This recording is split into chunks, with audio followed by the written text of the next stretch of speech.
2:32 del mediodía. Gracias por acompañarnos en esta emisión meridiana de Noticias Canalí. Es momento de darle la bienvenida a Miguel Ponente, jefe de campaña, bueno, Hola, de aquí May. del candidato presidencial José Brito.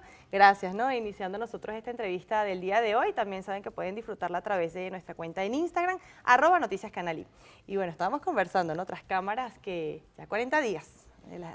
Ya tenemos las elecciones ya prácticamente casi un mes y bueno, cuéntenos un poco sobre esa campaña que está haciendo José Brito porque lo hemos visto bastante motivado recorriendo el país. Hablemos un poco sobre esa parte de la campaña. Seguro, bueno, feliz y bendecida tarde a toda Venezuela, saludos. May, te estoy conociendo, ya te digo May. Dígame May. Bueno, efectivamente estamos a 40 días, un mes y 10 días del proceso electoral, un proceso electoral histórico.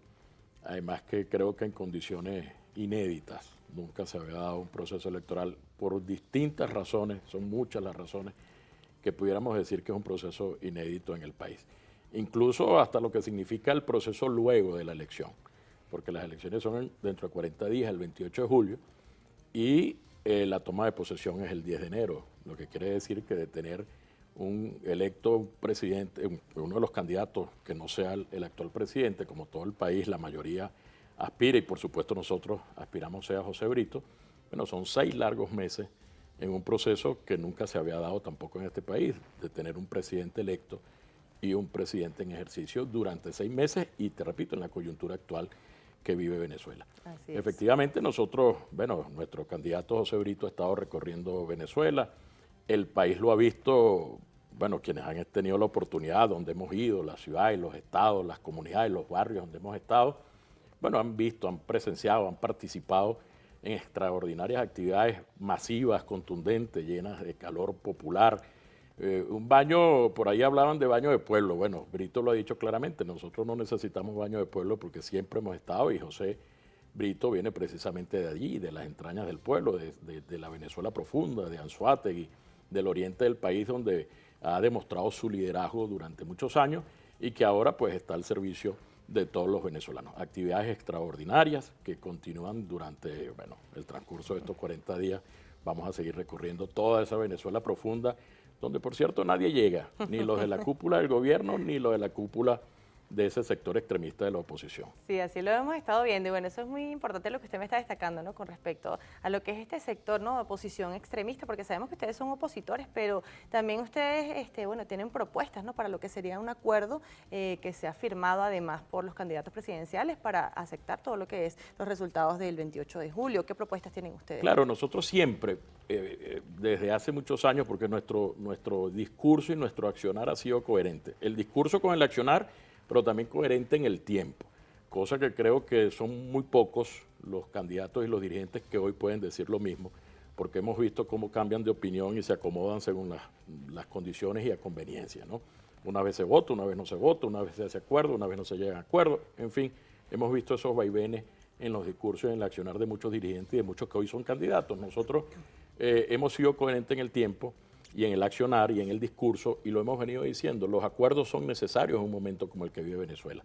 En el 2020 propusimos un gran acuerdo político, comunitario, en un momento tan difícil como era el momento de la pandemia, en un momento donde todavía había violencia en las calles, pero violencia política me refiero, en las calles con las protestas, que algunos llaman guarimba, otros protestas, como sea, pero había eso que ocurría en las calles de Venezuela y que generaban presos, muertos, heridos, exiliados, perseguidos.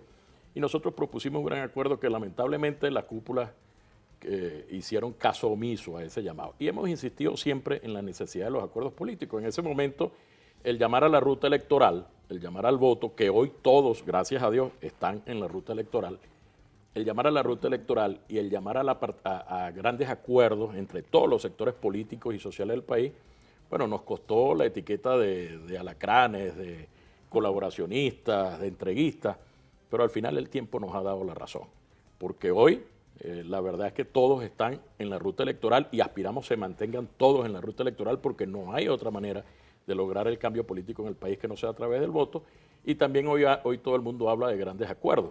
Algunos le ponen un poquito más, le ponen menos, le quitan algo, pero todo el mundo habla de un acuerdo para lograr una transición, para lograr un cambio en paz, pero todos, de alguna manera u otra, salvo algunas excepciones, hablan de temas de acuerdo. Nosotros estamos, por supuesto, dispuestos a los acuerdos seguimos ratificando eso. Un acuerdo de reconocimiento de resultados, la verdad es que no haría falta. En un país normal, ya lo decía Brito en estos días. Claro, pero precisamente usted ha estado mencionando, y disculpe que le interrumpa, señor Miguel, lo que sucedió, ¿no?, en su momento también, que es lo que se espera evitar, ¿no?, lo que son los focos de violencia en el país. Claro, por supuesto. Y las condiciones inéditas y la coyuntura actual del país, que no es precisamente las condiciones de un país normal, entre comillas. Entonces nosotros siempre estamos dispuestos y lo haríamos con muchísimo gusto. Ahora, también hemos dicho, los acuerdos hasta cuándo son solo acuerdos entre políticos para los políticos. O sea, ¿en qué momento se dan acuerdos para la gente, en beneficio de la gente? Aquí todos los acuerdos que hemos visto, los que se firman afuera y los que se firman aquí, al final han sido acuerdos para resultados políticos, que si para quitarle la inhabilitación a algún candidato, que si para devolver alguna tarjeta, que si para poner una fecha electoral. Pero ¿dónde están los acuerdos en función de la gente, de los intereses de la gente? Y nosotros lo hemos dicho, bueno, firmemos un acuerdo, pero donde también se incluya, por ejemplo, un compromiso de que quien gane pueda comprometerse desde ya, por ejemplo, con el tema de los sueldos y salarios, pensiones y jubilaciones. Claro, esa sería la propuesta que ustedes agregarían a ese acuerdo, claro, ¿no? porque te reitero, o sea, se nos ocurre y pueden ser otras más, pero en líneas generales, acuerdos que tengan una victoria para la gente, directamente para la gente. No solamente, te reitero, un acuerdo en lo político y en electoral, sino también una victoria para la mayoría de los venezolanos, que hoy todos sabemos con el tema de los sueldos, salarios, las pensiones y la jubilación. Claro que sí, señor Miguel. ¿Y qué lectura podríamos darle a este sector de oposición que no está de acuerdo con firmar, ¿no?, en tal caso que se dé este acuerdo para aceptar y reconocer los resultados? ¿Qué se puede esperar? ¿Algún foco de violencia? Porque incluso hemos visto también que hay un discurso de mucho odio por esta parte de la oposición, que además que, bueno, también está como quien dice, pues envenenando un poco lo que ha sido el pueblo. Bueno, fíjate que es un discurso, yo lo he dicho y nosotros lo hemos dicho en varias oportunidades, de alguna manera ambiguo. Por un lado, quien no es candidata, pero dice que es candidata y que va a ser presidenta. O sea, hay una contrariedad, porque ahí vemos dos discursos. Entonces, al final, ¿cuál es la propuesta para la gente de ese sector? Porque vemos, repito, a quien no es candidata, pero que dice que es candidata, con un discurso que, bueno, ella ha sido coherente en su discurso de confrontación, porque ha sido siempre así, un discurso de confrontación, un discurso de polarización, mientras que vemos al que es candidato, pero que dice que no es candidato, en una posición entonces mucho más, digamos, suave.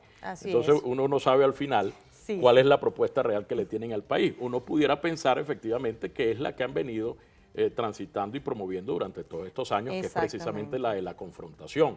Y eso no es lo que le conviene al país. Definitivamente Venezuela no está para eso. El proceso electoral del 28 de julio es una gran oportunidad, como lo ha dicho Brito, la oportunidad de lograr el cambio, la renovación, de lograr el reencuentro entre todos los venezolanos.